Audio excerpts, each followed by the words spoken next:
హైదరాబాద్ లో ఐటీ సోదాలకు సంబంధించిన breaking news. ప్రముఖ సినీ నిర్మాత దిల్ రాజు ఇళ్లు, ఆఫీసుల్లో తనిఖీలు జరుగుతున్నాయి. జూబ్లీ హిల్స్, బంజారా హిల్స్ నివాసాల్లో సోదాలు కొనసాగుతున్నాయి. దిల్ రాజు సోదరుడు శిరీష్, కూతురు హన్సితారెడ్డి ఇళ్లలో కూడా రైడ్స్ జరుగుతున్నాయి. దిల్ రాజు వ్యాపార భాగస్వాముల ఇళ్లలో కూడా ఐటీ తనిఖీలు చేస్తోంది. ఏకకాలంలో అనేక చోట్ల 55 బృందాలు సోదాలు చేస్తున్నాయి. దిల్ రాజు కుటుంబ సభ్యులు, బంధువుల ఇళ్లలో కూడా సోదాలు కొనసాగుతున్నాయి. ఐటీ రైడ్స్ కి సంబంధించిన మరింత సమాచారం TV9 ప్రతినిధి జ్యోతి అందిస్తారు. జ్యోతి, 55 బృందాలు ఒకేసారి సోదాలు జరుగుతున్నాయనంటే ఎలాంటి విషయాలు ఇప్పటి వరకు బయటకు వచ్చాయి? ఎన్ని గంటల నుంచి సోదాలు స్టార్ట్ అయ్యాయి? ప్రస్తుతం దిల్ రాజు ఎక్కడున్నారు?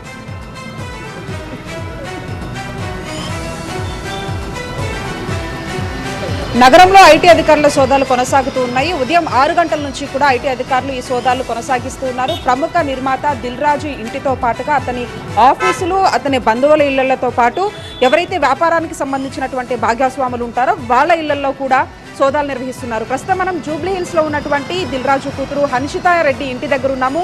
దాదాపు ఇక్కడే మనకి ఒక 5 వాహనాలు కనిపిస్తున్నాయి. బయట ఒక 4 ఐటీకి సంబంధించినటువంటి వాహనాలతో పాటు లోపల మరొక వాహనం కూడా కనిపిస్తుంది.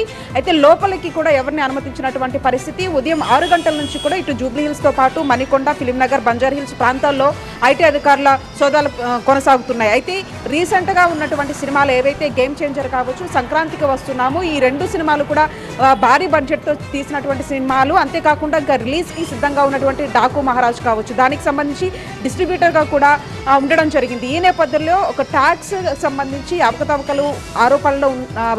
అవకతవకలకు పాల్పడ్డారన్న ఒక ఆరోపణల నేపథ్యంలోనే ఈ యొక్క ఐటీ రైట్స్ కొనసాగుతున్నట్టుగా తెలుస్తోంది. మరొక వైపు దిల్ రాజుకు సంబంధించినటువంటి ఆఫీసులు కావచ్చు, అంతేకాకుండా విల్లాలు కావచ్చు, వాళ్ళ వ్యాపారానికి సంబంధించినటువంటి భాగస్వాములు ఎవరైతే ఉంటారో వాళ్ళ ఇళ్లలో పూర్తిగా కూడా 50 బృందాలుగా విడిపోయి దాదాపు 10 నుంచి 15 ప్లేసుల్లో కూడా ఈ యొక్క ఐటీ రైట్స్ అయితే కొనసాగుతూ ఉన్నాయి. అయితే రీసెంట్గా వచ్చినటువంటి గేమ్ చేంజర్ సంబంధించి దాదాపు 500 కోట్లకు పైగా కూడా ఆ సినిమా బడ్జెట్ పెట్టి మరీ సినిమా తీసినటువంటి పరిస్థితి. మరొకవైపు సంక్రాంతి వస్తున్నాం కావచ్చు, ఇప్పుడు వీటన్నిటికి సంబంధించి కూడా ఐటీ రిటర్న్స్లో కొంత తేడాలు, అవకతవకలు ఉన్నాయనే ఒక ఆరోపణల నేపథ్యంలోనే ఈ సోదాలు అయితే కొనసాగుతున్నట్టుగా తెలుస్తోంది.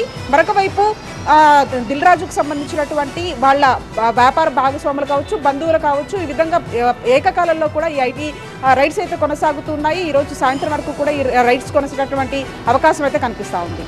రైట్ జ్యోతి.